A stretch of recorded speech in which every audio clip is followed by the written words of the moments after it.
តុលាការសម្រេចដោះលែងអ្នកបើកបរសិនហើយបន្តស៊ើបសួរក្នុងករណីគ្រោះថ្នាក់ចរាចរណ៍ស្លាប់3នាក់នៅក្នុងខេត្តកំពង់ស្ពឺករណីគ្រោះថ្នាក់ចរាចរណ៍ដែលកើតឡើងលើផ្លូវជាតិលេខ4ចន្លោះគីឡូម៉ែត្រ65-66ត្រង់ចំណុចភូមិក្រាំងស្នាយឃុំតាំងស្យាស្រុកភ្នំស្រួចខេត្តកំពង់ស្ពឺត្រូវបានមហាជន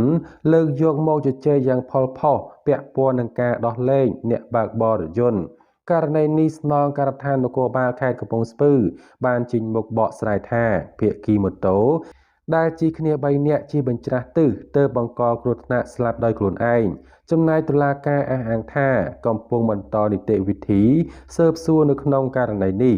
ស្នងការដ្ឋាននគរបាលខេត្តកំពង់ស្ពឺបានចេញសេចក្តីបំភ្លឺព័ត៌មាននៅថ្ងៃទី21ខែមីនាពន្យល់អំពីដំណើរការនៃការដោះលែងសំណុំរឿង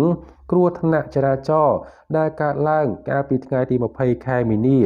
បណ្ដាលឲ្យស្លាប់ភ្លាមៗនៅនឹងកន្លែងកើតហេតុចំនួន3នាក់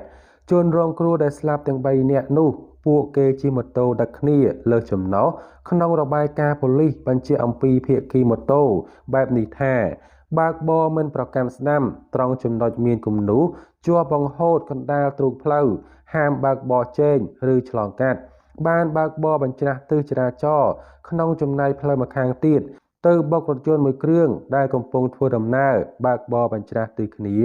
បង្កជាគ្រោះថ្នាក់ចរាចរណ៍បណ្ដាលឲ្យស្លាប់ខ្លួនឯងនិងអ្នកដទៃគឺខុសច្បាប់ស្ដីពីចរាចរណ៍ផ្លូវគោករីឯអ្នកបើកបររថយន្តវិញសមត្ថកិច្ចរកឃើញថាបើកបរដោយគ្មានបានបើកបរ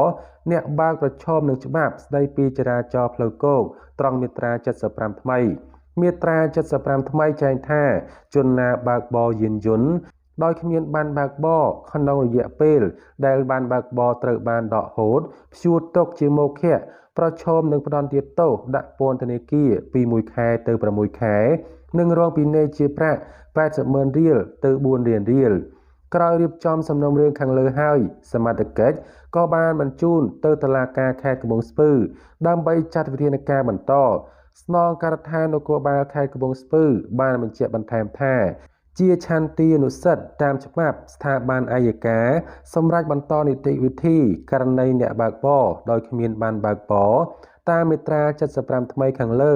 ដើម្បីពិនិត្យទិដ្ឋភាពច្បាប់ប៉ុណ្ណោះពុំមែនបន្តនីតិវិធីតាមអង្គហេតុម៉ូតូបើកបញ្ច្រាស់ទិសចូលរថយន្តនោះទេ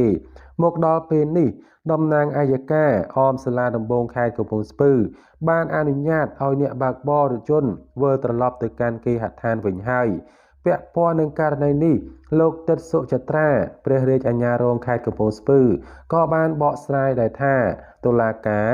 ពុំទាន់បានពិន័យអ្នកបើកបរខាងលើឡើយយ៉ាងណាក៏ដោយលោកថាសំណុំរឿងនេះកំពុងបន្តនីតិវិធីស៊ើបសួរបន្តទៀតលោកបានប្រាប់សារព័ត៌មានតាមប្រព័ន្ធទូរស័ព្ទថា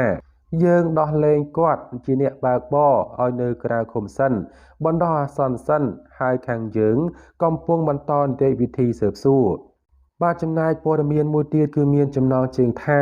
សង្ស័យមានតោនផ្ទុះចំកណ្ដាលផ្ទះវិឡាទឿខូចខាតទាំងស្រុងនៅក្រុងបាវិតសំណាងល្អម្ចាស់ចេញក្រៅផ្ទះអស់មានករណីផ្ទុះមានតោនចំកណ្ដាលផ្ទះវិឡាទឿមួយខ្នងបណ្ដាលឲ្យបែកបាក់ខូចខាតផ្ទះទាំងស្រុងប៉ុន្តែសំណាងល្អស្ត្រីម្ចាស់ផ្ទះបានចេញមកលក់ដូរនៅតូបខាងមុខផ្ទះទៅផ្ទុះកុំអីមិនដឹងជាយ៉ាងណាទេចំណែកប្តីនិងកូនក៏ចេញទៅធ្វើការនៅក្រៅផ្ទះអស់ដែរករណីដ៏រន្ធត់នេះបានកើតឡើងនៅវេលាម៉ោង 2:05 នាទីរសៀលថ្ងៃទី21ខែមីនាឆ្នាំ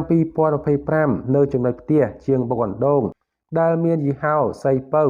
មានទទួលជួសជុលនិងបុកអណ្ដូងតូចធំគ្រប់ខ្នាតស្ថិតនៅភូមិកណ្ដាលសង្កាត់ប្រាសាទក្រុងបាវិតខេត្តស្វាយរៀង